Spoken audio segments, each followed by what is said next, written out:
အားလုံးပဲမင်္ဂလာပါခဏမှာတော့ကျွန်တော်ကဖက်နက်တွေရေစစ်ပြီးလှမ်းတဲ့စင်လေးကို PVC ပိုက်တွေနဲ့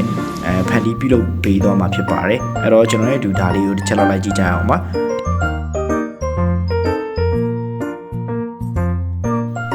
ီမှာ3မဲ့ algorithm ရှိမယ် T ရှိမယ်နောက် pipe ရှိမယ်နောက် pipe ဖြတ်တဲ့ cutter ဒါတွေပဲလိုပါမယ်ဒီမှာဆိုရင်ကျွန်တော်အဲ့ရဲ့သူ့ရဲ့ joint တွေကို T လေးနဲ့လိုက်ဆက်တာပါ T ဆိုတာတော့ T ပုံစံ joint လေးဖြစ်နေပါတော့ T ပုံစံလေးရှိတယ်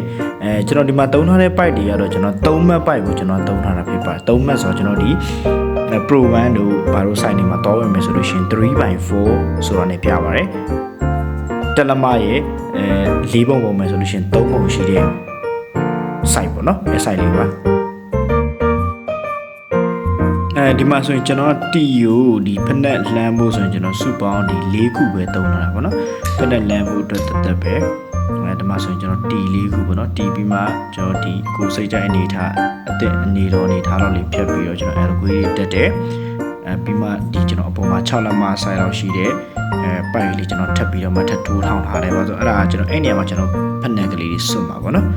ပြီးပြီဆိုရင်ကျွန်တော်ဒါတော့သူ့ရဲ့အောက်ခြေပေါ့နော်မရိုင်သွားအောင်တောက်ကလေးကကားလေးဖြစ်နေပါပေါ့နော်အပုံစံမျိုးလေးကျွန်တော်တိုင်းလုပ်တယ်ဒီမှာဆိုရင်ဒီရဲ့တောက်ကလေးတက်တယ်ပေါ့နော်တောက်ကလေးတက်ပြီးပြီဆိုတော့ကျွန်တော်ခိုင်အောင်တူနဲ့တခြားတင်ရိုက်ပါတယ်ဘာတူနဲ့ရိုက်လဲဆိုတော့ဒါမှသာဒီတောက်တွေကျက်နေမှာပေါ့နော်အဲ့ဒါမှဒီရဲ့ဘိုက်ကကျွန်တော်မနှဲ့တော့မှမရင်းတော့မှအပုံစံမျိုးဖြစ်မှာပါဒါဆိုရင်တော့